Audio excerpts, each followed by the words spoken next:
but we're not going to let them saying no stand in our way. All right, we'll bring in now our panelist, Rich Valdez, host of This Is America podcast and a former advisor to President Trump's National Diversity Coalition.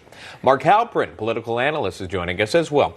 Erin Elmore standing by, Republican strategist and executive director of USA Strong. Good to see everyone here. Erin, I'll go to you first on this. The big bill now is a two-part infrastructure package, part one costing nearly $2 trillion. And when Schumer says they're not going to let the GOP stand in their way, does he mean they're going to compromise on the price tag, or are they threatening reconciliation? How do you read it? Well, it's a scary proposition either way. And what comes to mind is a lack of integrity here. These Democrats are pushing infrastructure, when all that is air quotes infrastructure, because we know that very little of this bill is going to fix our roads, our bridges, the things of that nature. So really, we want to know, and the American people deserve to know, exactly how they intend to spend this money, correct?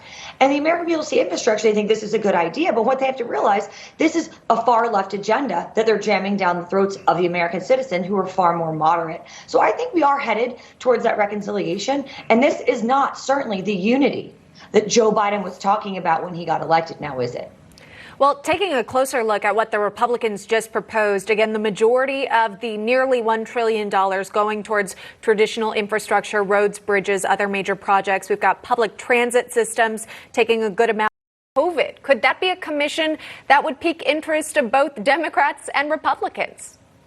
Well, let's look at the politics. Unfortunately, everything these days is highly political. The reason why you didn't hear this narrative when President Trump was in office, because they wanted to keep the heat on the president and not have China show any sort of culpability or accountability. Now that we have Joe Biden, they want all eyes off of the White House, all eyes off of America. Let's shift the blame and shift the focus. We knew this all along, and unfortunately, we were called conspiracy theorists and tinfoil hat crazies, and now look, we were right.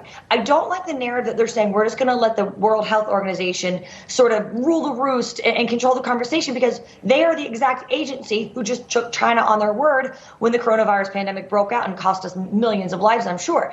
So I think that there should be an investigation. I think we should see more transparency. I think the Facebooks of the world should be letting up on posting about these things. But honestly, it just shows you how dishonest Democrats are, and that the liberal media is in the can for Democrats. And hopefully some people are waking up to the realities of the situation. Mark, Democrats are also trying to revive that idea of the public health option. Health committee chairs, they sent letters out. This was yesterday, asking healthcare experts for input on legislation they plan to draft.